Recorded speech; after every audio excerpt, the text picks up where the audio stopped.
In Revelation 7, verse 9, the Apostle John recounts a heavenly vision of worship. After this I looked, and there was before me a great multitude that no one could count, from every nation, tribe, people and language, standing before the throne and before the Lamb. From this we can glean that in heaven we retain our cultural and linguistic identity, and God is interested in worship that reflects that diversity. He's not homogenizing us.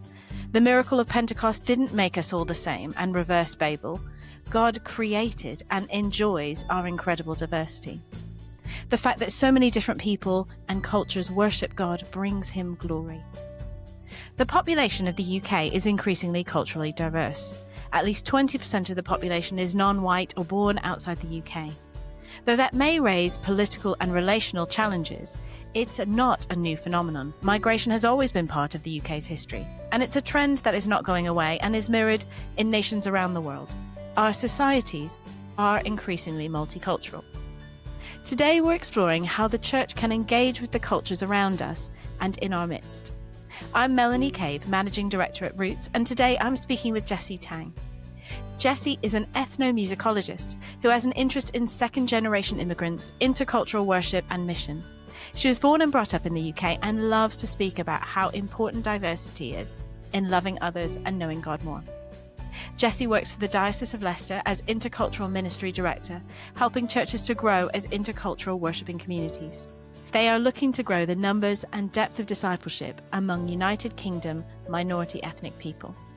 Jessie is also a musician and worship leader and the UK network leader for Songs to Serve UK, equipping intercultural churches for worship that represents the cultures around them.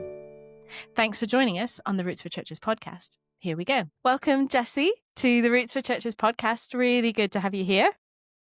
I'm so excited to be here. Thank you, Melanie. So in your bio, you describe yourself as an ethnomusicologist. Can you explain what that is and how you got interested in that field?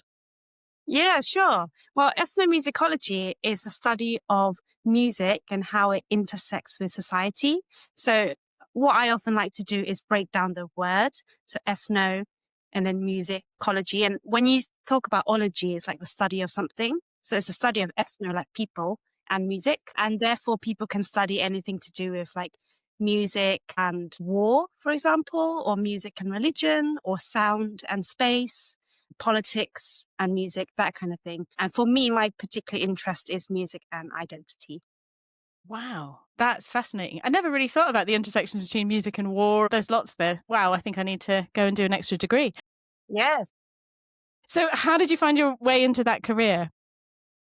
Yeah, so I studied music and I've always played instruments growing up. And I remember when I was doing my undergrad, I thought, oh, something's missing because I was learning a lot about Western classical music. But I was like, oh, what about music from other cultures? What about music from my cultural background? I'm of Chinese heritage.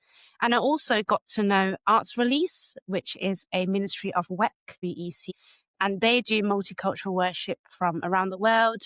They lead worship in conferences and events, and I was part of that collective. And I was really excited by that. And also learning about ethnodoxology is another big word, but it's a study of people and worship, and meeting people who call themselves ethnodoxologists or ethnomusicologists, actually going to different places and encouraging people to write worship songs in their heart music. And I thought, oh, I just want to be equipped for that. I think deep down, I was thinking I would love to be equipped for the mission field, but it's taken me on such a journey when I studied ethnomusicology. Fascinating. My history with this is I did a summer school of linguistics because I also thought I was going to be a missionary when I was in university. And I was at Wycliffe Bible translators, and part of that they had ethnomusicologists. So I know this phrase music or heart language, but can you explain it for our listeners? What is heart language, heart music, and how does that work? Yeah, so really the experts are Mary Beth Salmon, and Ian Collins writes a lot about heart music as well. So I'm not sure if my summary will be as good as what they write about, but heart music is something around like your musical best friend, or the music that makes your soul soar. I think that's what Ian has talked about it. And it's something that may have been in your formational years. And I think Mary Beth Salmon talks about between the ages of 15 and 25, some kind of musical style which it was like your best friend or makes sense to you, and you carry that into your life. And so this is something that could lower your heart rate. It's something that's, you use it for entertainment or you enjoy it as well. And so I think the idea is that people will have one or more heart music, and this is the kind of music that speaks to them. And it's the kind of music that people will best relate or connect to God with in their worship. So it's kind of really, I think that age group that you described is very identity forming. So there's something about the music that resonated for you while you were sort of defining or forming your identity. This is that classic. They do it on the radio all the time. They play a song from an era and you're supposed to call in and tell them what year it is or something like that. And most of us have no idea. But for some people, if that was super formative, that song was on the radio during something very specific in their life, they're like, yes, I know. And that was my song. And that was definitely when I was finishing high school, I was doing this bit. So can we link that a little bit to language? I'm just thinking, like, as a person who's grown up in America and the UK, like pop music and rock music is ubiquitous. And so for most people, would their heart music be, whatever's playing on the radio? Or is there something to do with language and cultural music? I grew up, my dad is Scottish, and we often had sort of Scottish Celtic music. My parents were really interested in that. So we had that playing around the house. So I would say for me, there's an element of like when I hear really beautiful Celtic music, it stirs something kind of nostalgic for me. And I really do enjoy like Celtic sounding worship. I've started playing the violin so I can play a bit of Celtic worship for myself, Really? I so definitely resonate a bit with this. But I think for a lot of people, they'll be like, but is pop music or rock music? Nobody likes to admit they like pop music. But is that my heart music? Would that be fair to say for many people? It's a bit similar to me because when you were talking, I was thinking about S Club 7's song Reach. It was in the school disco, Avril Lavigne's Skater Boy. Like I remember all the words for that, and the way that I used to wear my cap on the side and like jump up and down with my sister. I think something that I would say similar to you is that I think my heart music is like 90s noughties pop. So, and in all the memories that are associated with that. Similar to you, we had an auntie who was living with us, and she is from a Chinese culture where they speak Hokkien, and she would listen to cassettes at home all the time. So when I hear that kind of music, there's some kind of memory that comes back to me. And when it comes to language, like I think that English is the main language that I would use in my worship to God and in prayer and reading the Bible. But there's something about hearing Cantonese which does something to me. And in the previous church plant that I was in called Mosaic, we had a lady there who read scripture in Cantonese. It was just something strange happened to me. It was like my heart did this like squeezing. I'm not sure how to explain it, but something I could feel, like something spoke to me, even though I probably understood like 70% of what was read. So there is something I think that we should pay attention to our cultural heritage, because even if people have grown up in a culture that's different to their parents or they've moved or migrated elsewhere, there is still something in our cultural heritage which I think speaks to us and the reason why God has created us with those cultures, and something for us to pay attention to actually. How do we learn about that? How do we look into that? And therefore, how do we bring all of ourselves in worship to God? So back on this heart language thing, the idea is that there may be a Bible translated into a trade language. Like people may speak English, they may speak a dialect from the neighboring area, and they may speak it, they may read it. That might be the one they learn in school. So if you gave them a Bible and they could read it, they would understand.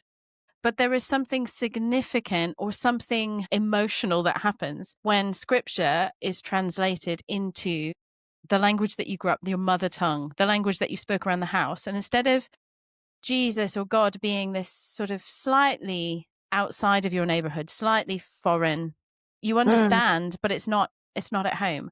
Whereas when you hear the word of God in the language that you speak at home, it feels very different. And I'm sure people could find Wycliffe videos or testimonies where people are like, finally understood that Jesus came for me. Like there's Yes. something really personal.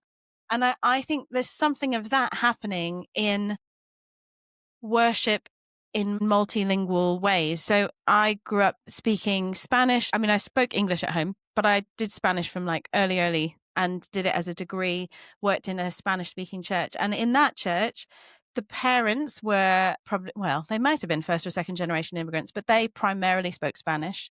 But the teenagers, I would say, primarily spoke English. And I was the youth worker. So we started doing worship bilingually because their experience of growing up in a Spanish church, or Spanish speaking church, was that like God almost spoke Spanish and school was English, and there was this weird dichotomy. So to be able to worship bilingually allowed them to bring all of themselves. Or I think it was also helpful to bridge the gap between the generations. So they had religious language in Spanish and in English. Because if you did it at school, those aren't the words you would learn. Like I remember doing French in school and then going to a Haitian church and going, I don't actually have this vocabulary. We didn't learn how to say Holy Spirit in French class, you know? And even like prayer words, they just didn't, like, the way that people phrase prayers is not the way you talk normally. And so there's a whole bunch of religious language that people need to pick up. So I think there's something about doing things bilingually that equips that younger generation to bridge back and communicate with their elders or other generations. And so I'm just intrigued, like you talked about being part of an intercultural church called Mosaic. Like, to what extent were you doing stuff multilingually? How was that communicated or given value in that church? I think we were very keen to express what it means to be an intercultural church through our worship service. So I would say that you can do that in the worship service, but also in like times of fellowship as well, and times, outside of the church. But within the church service itself, we did pay attention to having multilingual songs. For example, there's this song called Multilingual Grace by Proskeneo, where we sing thank you in various languages. We also made it possible for people to pray in different languages if they want. And actually something really interesting that I learned was being able to demonstrate what we mean. So I remember there was a time where we said, okay, we're going to, because it's quite a small church, so we're like, feel free to pray out loud and feel free to pray in your heart language. And then the first person who prayed in English, and then everybody just prayed in English. And then we did it again a couple of weeks later. And this person, she had been learning Spanish as her second language. And when she invited people to pray in their heart language, she started praying in Spanish. And then that paved the way for people to bring off their heart language. And we had prayers in various languages. So it was like a welcoming and invitation of that. So because we were an intercultural church plant, there's a lot that we were still learning. But what I'd say is mainly in the worship and the prayers, we were open to multilingual ways. If people's English wasn't their first language, then there'd be possibility to read the sermon notes, for example, in their language. And then we also paid attention to what kind of bread was used in communion, so that it's also shows a diverse picture. So not just wafer or white bread, but we have used naan and chapati and other things too. It's fascinating. Just reflecting on this idea that, like, it's quite hard to pinpoint our heart song or that heart music, because for us, we're like, it's probably contemporary music. But then some people will have grown up in churches where they sing hymns. And so then again, those hymns become part of that formative music, and that feels nostalgic and feels special. So even hymns become this kind of identity formative thing. So we've got this idea that maybe contemporary pop music or contemporary Christian music could be our heart music. We've got maybe hymns. We've got cultural music from our backgrounds. And then we've got language. This feels like a very complex set list. Yeah. Of like, okay, so how do we cover all of people's needs and wants? And will people be able to engage when there's so much diversity of songs and music? Will there be like one bit that they're like, oh, yeah, I really resonate with that, and the rest of it, I'm like, what was that? Well, or is there some value behind like how we're pulling together the songs that we choose to help people, to lead people into worship? You can never satisfy everyone. You can never represent every single culture that you have on one Sunday. It's just not possible. And I think that people should have an understanding of that and an openness of that. And I think the word I'm thinking of is humility and sacrifice. And actually, to be able to sacrifice your own worship preference in order for your sister and brother in church to come alive in their worship. It should be like a gift that we're giving one another. And in that way, when you engage in that person's worship, you can also be enriched and you can also learn to worship in their preferred cultural style. And I've seen that happen where, we've gone out to lead worship at various places and they've never seen their sister and brother who, I mean, in the UK, for example, are Iranian. They've never seen them come alive in worship, and suddenly we're singing a Farsi song and their hands are lifted up and they're crying. And actually, other people in the church are so touched by that they're crying with them, they're singing with them as well. And that becomes part of the church's repertoire. So yeah, I think that there should be an openness to that, to how to serve one another. And also just to see actually how do we worship together as one voice? And how do we bring people on a journey? So you can't just suddenly one Sunday be like, okay, we're just going to sing in millions of languages. And there you go, throw it at them, which, by the way, I've done. I've made that mistake before. But actually bring people on a journey, tell people, why are we doing this? Maybe share some testimonies, teach people songs which are more accessible at first. So if it's an English-speaking congregation, then sing a song predominantly English with just a few words that might be in another language that is spoken in your congregation, and explain why, help people to pronounce the words. And then bit by bit, you can bring them on a journey, add a few more words, add a few more languages, and hopefully that will pave the way to create a new worship culture. So you're talking about different languages and cultures in your congregation. How much would you involve them in leading worship? Would you get a Farsi speaker up to the front to pronounce it? Or would you spend time sort of beforehand learning to pronounce it correctly? I think my anxiety would be in worship leading, what if I totally butcher this? What if I pronounce it wrong and I end up saying something rude? Or what if, or just it's not correct, like whatever I'm saying doesn't make sense in Farsi because I don't speak it naturally. And I know you can phonetically sort of spell it out in English how it would be pronounced, but how do you bring different languages, ethnicities into leading worship alongside you when you're facilitating this? By the way, we have to make sure that we say we sing the word God and not pig. In Cantonese, it's very close, isn't it? Pig. And I wrote a song which has Cantonese in, and you just have to make sure that you're pronouncing it right. So I totally understand when you're saying, how do I not say something wrong or rude? Oh, praise the pig. Praise the pig, Jesus. Oops. Yeah, it's definitely, I think, a really good idea to get native speakers involved.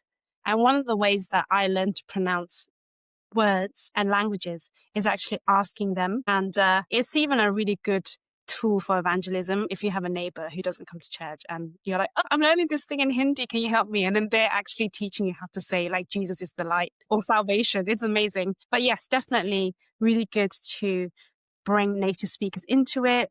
If they are able to hold a tune, if they can sing, then totally like perfect if they can sing with you. If native speakers maybe are not confident in singing or would prefer not to, they could just come up and teach the congregation pronunciation and then we can repeat after them, or spend time with you if you're the worship leader or with the worship team outside of that. But I found that when people can upfront see a native speaker and what it means to them, they're more likely to want to engage. You can tell stories and people are like, okay, that's good for them. But when it's like part of their church family being affected and being encouraged, I think it speaks volumes. Yeah. Another thing I'd say is around the heart behind it. sometimes people are like, oh, what if I butcher it? Or people use this word like cultural appropriation. Like, can I, sing in another language? It's not my language. And people are very worried. And I find that that is often a barrier in effective intercultural church. People are worried about offending. And this is where relationships are important. And this is where heart and intention are important.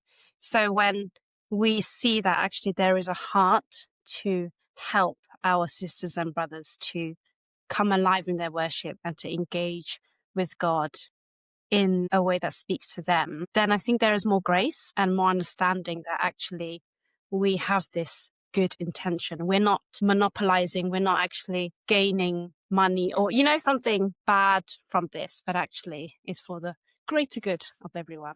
Yeah, I do think we are worried about appropriation. I think that anxiety sort of simmers under the surface for me a little bit, because I can listen to really beautiful gospel music and think, I love this.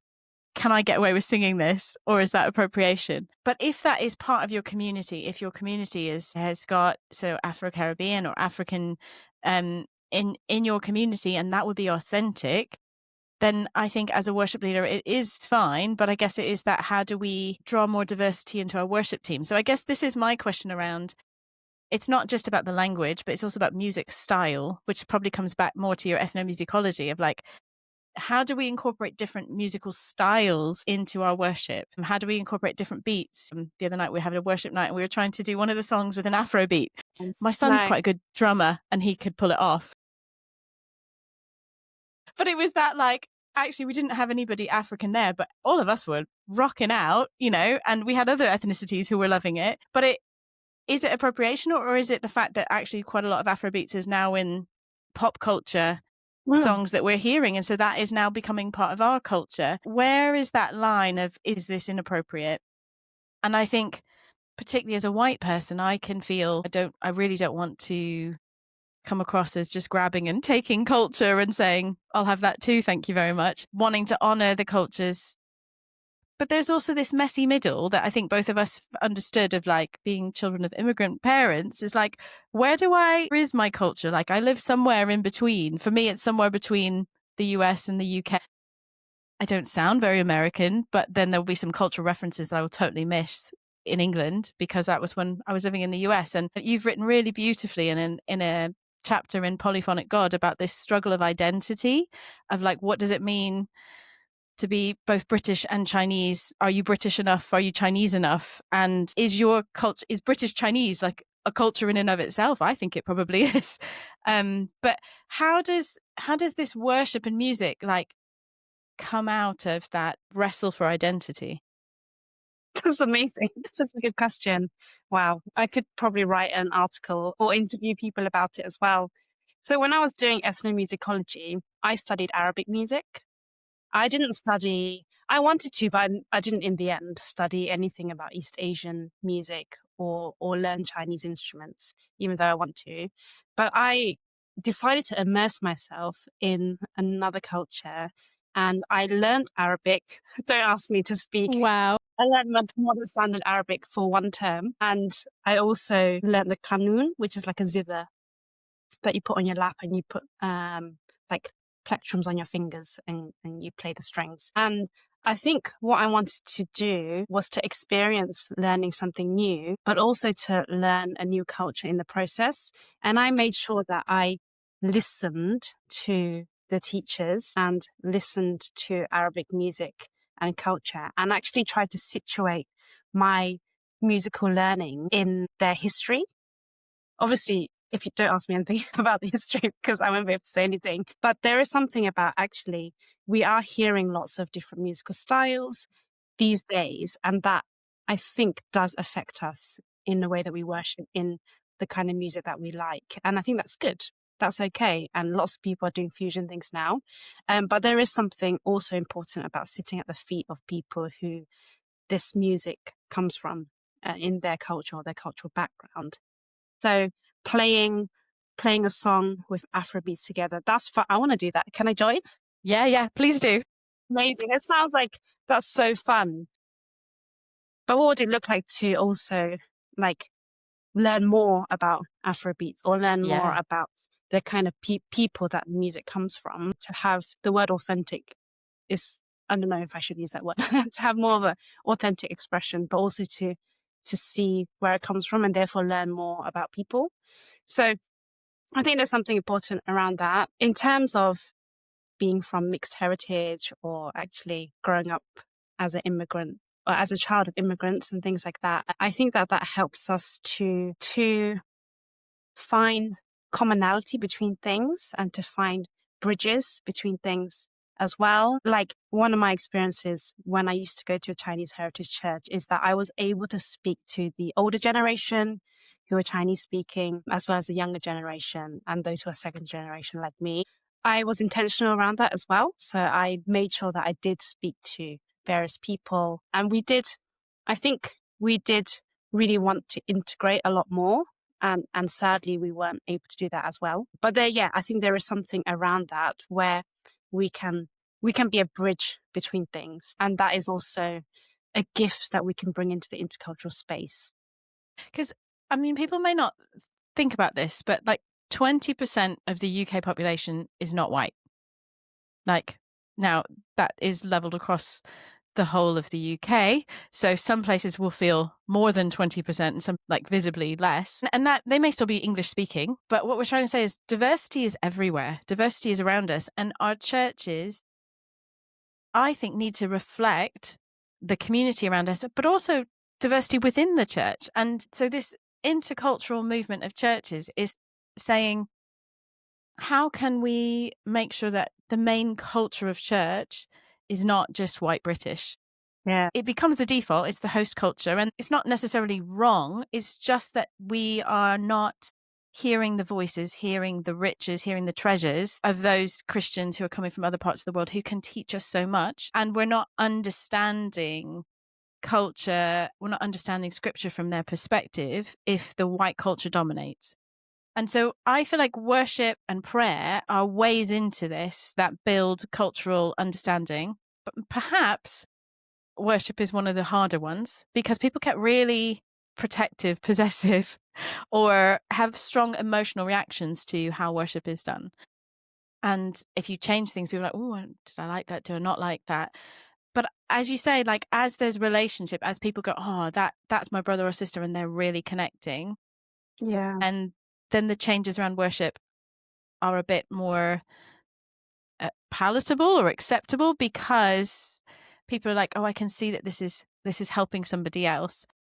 But how do we share those stories? Because I think the challenge can be you're standing in rows, facing the front, singing, and it might be like a worship leader's agenda to say, how can we bring all of this? How do you share the stories more widely so that people know how powerful it is that worshipping in a different language or hearing their language sung? Yeah, I just worry that people will be like, oh, that was nice, but it becomes a token thing because we're not looking at each other's faces while we're worshipping. Often we're facing front, as it were. It's hard to know the impact that worship songs, and people can be, the British thing is to be quite private and not show very much. So people may not notice that it is very significant to have a song from your culture or have a song in your language or just a song from your childhood that is really resonant played. People may not, how would they know? That's really good. I want to pick up on when you talked about worship leaders' agenda. Yeah. And something to say is that actually, if like you mentioned, if this is a good way in of expressing a church in an intercultural way, then the leadership definitely have to be on board. And so this is just part of a church's journey to develop interculturally. So the sermons, they speak about intercultural church, for example, the way that you do hospitality and the way that you pray and various things we should situate worship in that. And therefore the whole church is on a journey rather than just like this part here. And I don't know what this person's doing, just doing this song here and there. So I think, firstly, I think that's important. Secondly, I would say is around sharing testimonies. And the easiest way is to share testimony like before a song is sung or after. But actually, if there could be like a regular testimony shared around, this song helps me to engage with God, and I haven't been able to do that in like 20 years since I moved here. I don't know, which is happens. Things like that. So more regular spaces where people can hear the impact of it. But also, like you said, people are often facing forward. Maybe the lights are switched off. It's very like private me and God moment. But what would it look like for people to face each other? And I don't just mean physically, actually. I mean, you could do that. In Mosaic, we did sit in a semicircle, actually. But what would it look like to encourage each other to engage with one another, like outside of the service, to intentionally say, okay, we're going to do like, come dine with me or something. And you have to go to one another's homes, especially if you're from different backgrounds, like just encourage you to eat together. Things like that. So actually trying to build some kind of thing where people can develop relationships outside of the Sunday. So then the Sunday becomes an overflow of your week. I like that.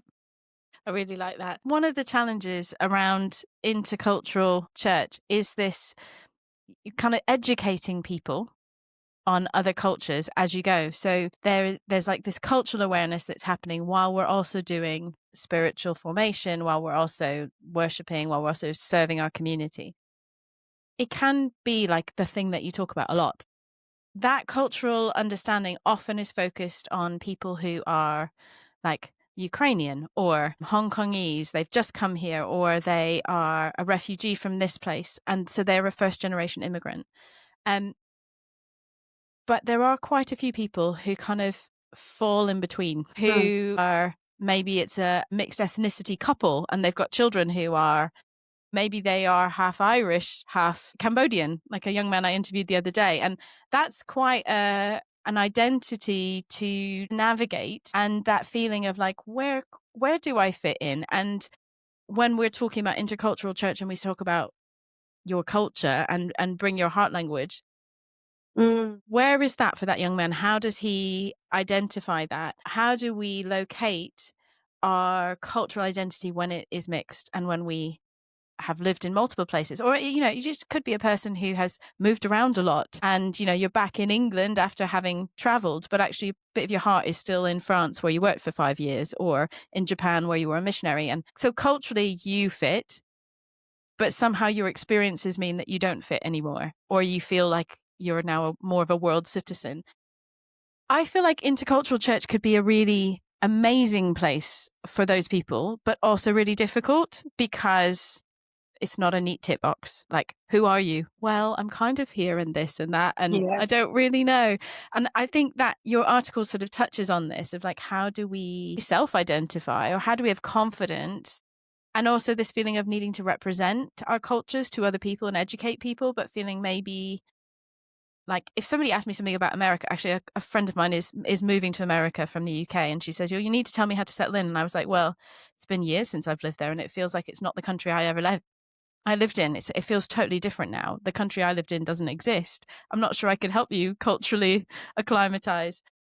The America I lived in lives only in my brain now, or in my heart. It's not that country anymore, which is there's a grief there. Do I feel like I need to represent America to people? Sometimes I feel like I need to set things straight and go, it's not actually like that, or not all Americans are like that. But then I also feel like, well, I'm probably not representing Americans now. So in that sense, I think you can have a lot of mixed race, mixed culture, second generation kids who actually just find this whole topic a bit messy and pushes a lot of buttons. So have you got any wisdom on how do we navigate this? Because I'd love to see a safe place for those people in a church where they can express it, but I don't want to like trigger them and make it worse. Yeah, I love this question so much so that I did write that chapter in Polyphonic God.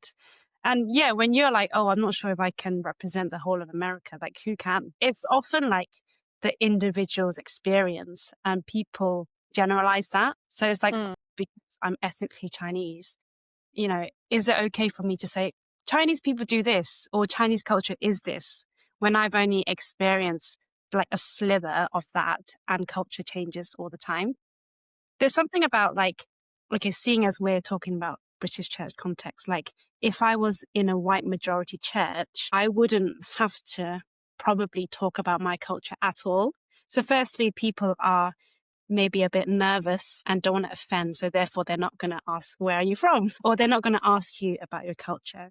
So that doesn't get invited in the first place. And then secondly, I would think of ways to just assimilate and not draw attention to the fact that I look different or my cultural heritage is different or that I might act differently, in my home or with my parents and things like that. So in that kind of church, assimilation is the answer. And there's no way of learning about my culture and therefore using that to worship God, which I think is a deficiency. So I'm not using the whole of myself in my worship of God and discipleship and understanding who God is through that. And then when it comes to the intercultural church, it could be that there's too much, I don't want to say there's too much emphasis, but it could be that there's too much emphasis on you look like this, so that means XYZ, or, you're East Asian, so you will be like this, or you will be able to read scripture in this language. Like, can you just do that on Sunday? And then I'll be like, well, I don't really know how to read. I read like a child, so no, I can't do that, or something like that. So I think in the book, I called it the bring and share dilemma. So firstly, it is, okay, so what is my culture? Because it might not be what people expect of me. And therefore, if I'm meant to bring that to the church, what do I bring? I want to bring what's authentically Chinese, but even I don't know what that is. So I'm learning that it's okay for me to bring what I do know. Yeah. And that actually we need to create spaces in intercultural churches where that's okay. And it's okay to think, oh, I don't actually know my cultural identity. And that's fine. And maybe in this kind of space, I can discover what it is, or I can explore what that is. Intercultural church is a site of identity exploration because my culture is welcomed, even if I don't know what that is yet. And so my sisters and brothers in that space will help me to think, okay, so what of your culture can you bring? And if I said, I'm not sure, they're like, okay, that's fine. And what questions would help you to discover that? Or how can we discover that together? Yeah. Yeah. Yeah. I like that. Yeah. And that idea that wherever you are on the journey is okay. I think for any immigrant, identity becomes an issue. I just think like first generation immigrants often really, really embrace the host country they're at. They're like, this place is amazing. I've chosen to be here. I love all of this. Like my dad moving to America, loved America. Like everything about it was just brilliant. He was more enthusiastic than Americans about America. If you get to choose where you're going, maybe not if you're a refugee and you just end up somewhere. But even still, like there's a sense of I've chosen to leave and I'm now safer and this place has given me some level of hospitality. So there can be a real enthusiasm.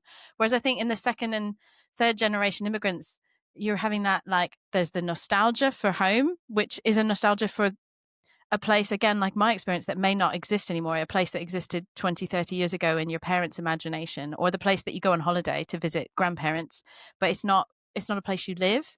And so it becomes like a stereotype of the place, so yeah, I think wrestling out all of that identity stuff through the generations of immigrants and then through the cross-pollination of people living in a multicultural society where, we eat Chinese and Indian food that has been anglicized for our palates and we love it. And, and like the joke is that the classic English food is curry, like what is the most English dish? Probably a korma. So the joke, what would an English person bring to a bring and share? If you said bring something English, they'd be like, what, fish and chips? I can't make that at home, and so I do think there's this sense of we think we know what cultural identity is, but then when we start talking about it, we're like, oh no, none of us really know. We do slip into these like stereotypes and it's messy.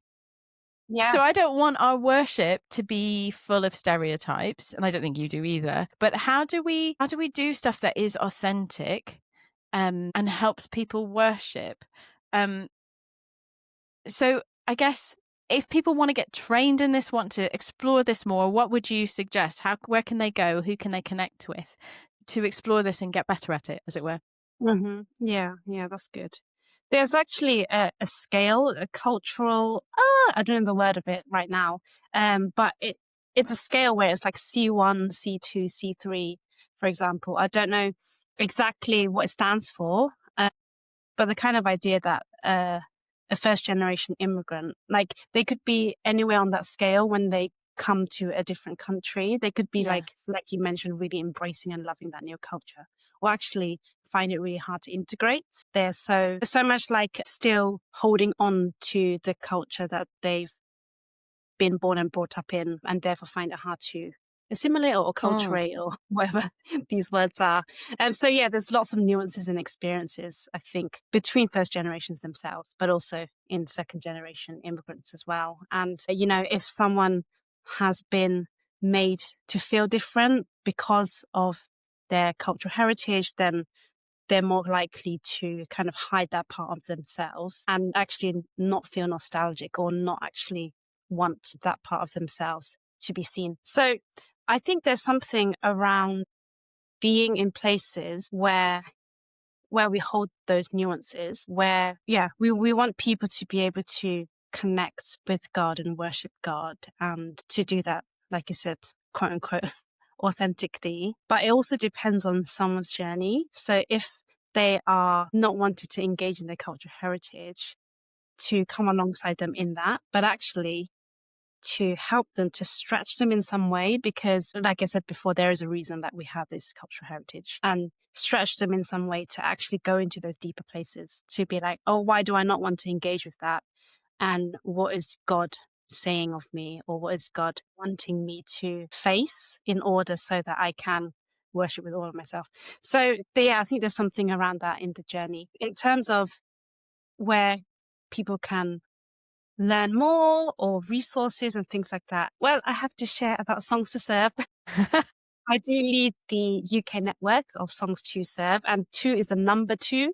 Songs2Serve.eu is our website, and we do have a song database on there where it's worship music from around the world. So most of the songs originally are not in English, and there is a translation into English or Dutch, which is singable most of the time. And that way the whole church can engage. So you're not just listening to Hindi, for example, and then you're reading the English translation, but you're able to sing in both languages as well. So that's Songs 2 with the number 2 Serve. We do run workshops, seminars, lead worship at conferences and things like that, just to help people learn what does it look like to diversify our worship so that we can all worship together.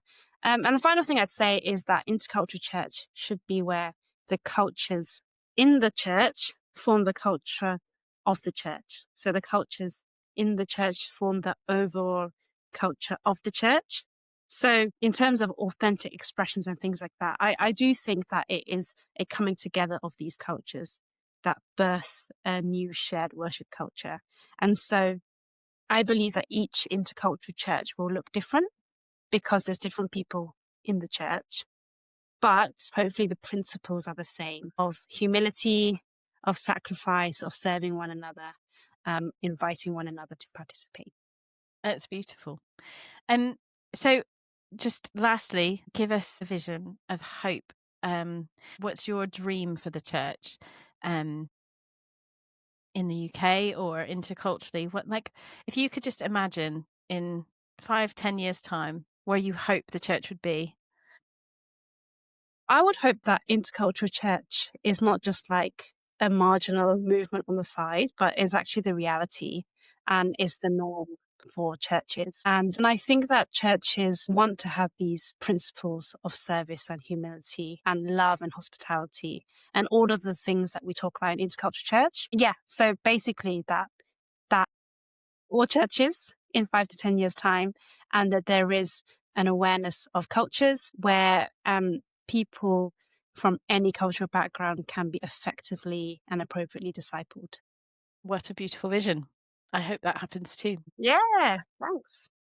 Brilliant. Well, thank you so much for your time and for your energy, enthusiasm and wisdom on this. I think it's contagious, and I do hope people will explore what intercultural worship would look like in their setting and pray about it, seek out to experience it a bit for themselves and lean in, because I think yeah, there's so much more. I'm just aware of like the growth in the church in the UK is coming in many places, not in the white majority churches. It's in Nigerian or Ghanaian churches. We're getting loads of immigrants coming from all over the world who are already Christians and who are joining traditional churches. And so I think intercultural churches is where it's going to be at. We just need to figure out how to do this well, how to embrace different cultures into our leadership, embrace it into our worship.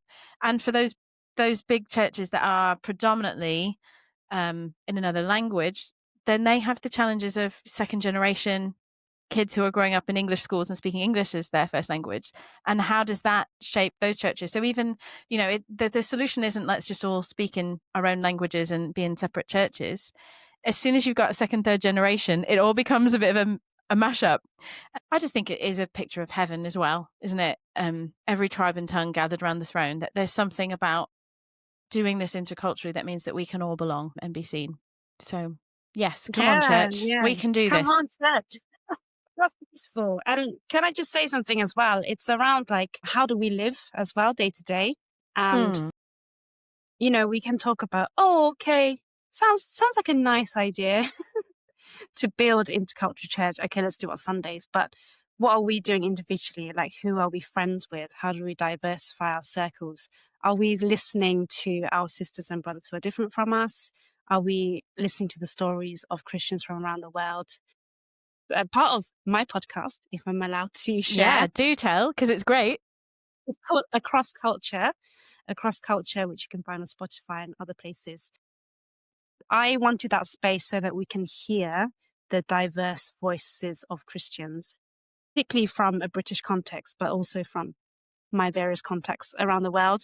And so if we can educate ourselves and expose ourselves to more, broaden our horizons, then we can make the Sunday more of a reality as well. So good, Jessie. So eat with people, have coffee with people, hear their stories.